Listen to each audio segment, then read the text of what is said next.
राष्ट्रपिता महात्मा गांधी की दांडी यात्रा पथमार्ग पर चले दांडी यात्रा जैसी यात्रा निकालने वाले दमोह के सांसद प्रहलाद सिंह पटेल के साथ दमोह के अनेक लोगों ने वहां पर पहुंच करके उस यात्रा में शामिल होकर के उस पथ पर गमन करते हुए वर्तमान परिस्थितियों में जो मांगे हैं, जो मुद्दे हैं और देश को सशक्त बनाना है, उसको लेकर के जो संकल्प लिया गया उसके तहत इन लोगों ने यात्रा की। वहीं यात्रा पूरी करने के बाद जब यह लोग दमोह पहुंचे तो यहां पर घंटाघर पर स्थित पूज्य महात्मा गांधी की प्रतिमा पर माल्यार्पण किया। वहीं बेलाताल टापू के समीप पूज्य महात्मा गांधी की प्रतिमा पर माल्यार्पण किया और इस यात्रा का वृत्तांत भी बताया।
गुजरात में सूती माला है।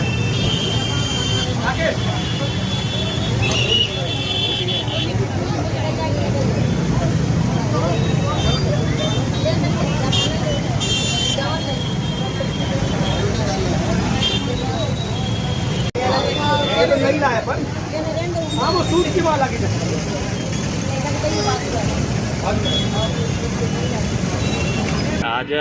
आज उत्सव का माहौल है। आज हमारे दमोह जिले के सैकड़ों कार्यकर्ता, हमारी बहनें दांडी यात्रा करके लौटे हैं। जो दांडी यात्रा 12 मार्च से माननीय हमारे लोकप्रिय सांसद और केंद्रीय मंत्री आदरणीय प्रहलाद जी के नेतृत्व में साबरमती से नडियाड को निकाली गई थी। ये मुख्य उद्देश्य इसका ये था कि दांडी यात्रा जब आदरणीय बापूजी ने उस समय करी और नमक आंदोलन तोड़ा, नमक आंदोलन क्या उसका मूल ध्येय उस समय ये था कि उनका जो पहला ये कदम था आत्मनिर्भर भारत की ओर। आज हम भी आत्मनिर्भर भारत की ओर बढ़ रहे हैं और ये संदेश देना चाहते हैं कि आज हम भी आत्मनिर्भर बने और बापू के कदमों पर चलते हुए देश को भी आगे बढ़ाएं। ये यात्रा जिस देश में एक संकटकालीन स्थिति थी और किसानों के खिलाफ अंग्रेजी सरकार ने एक काले कानून का निर्माण किया था और नमक बनाने का अधिकार छीन लिया था और टैक्स लगा दिए थे किसानों के ऊपर।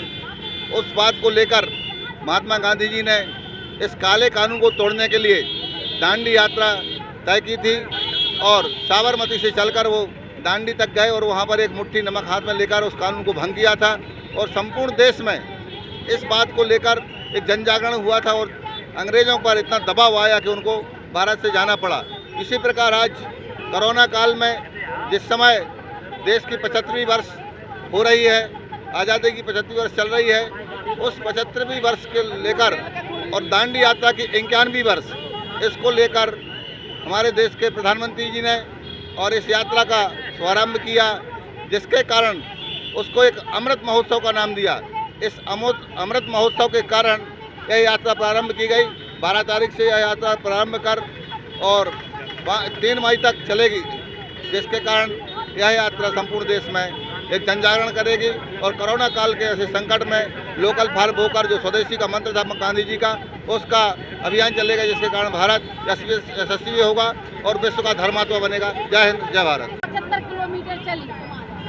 देश की आज़ादी का 75वां वर्ष अमृत उत्सव के रूप में मनाया जा रहा है और यह यात्रा जब बापूजी ने सपना देखा था कि स्वच्छ भारत और सुंदर भारत और आत्मनिर्भर भारत बनेगा, लेकिन बापूजी ने उस समय जो लड़ाई लड़ी थी वो अंग्रेजों से आज़ाद भारत को आज़ाद कराने के लिए लड़ी थी। और आज वही गुजरात का पहला लाल था जो महात्मा गांधी और बापूजी के नाम से जाना गया।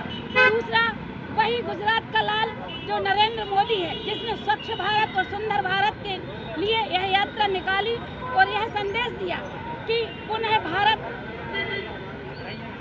स्वतंत्र और स्वच्छ सुंदर भारत की कल्पना करते हुए आज हम आज़ाद भारत में जिए और हमारा भारत स्वच्छ रहे, सुंदर रहे, यही विश्व पताका भारत की लहराए देश में, यही संदेश हमने दिया।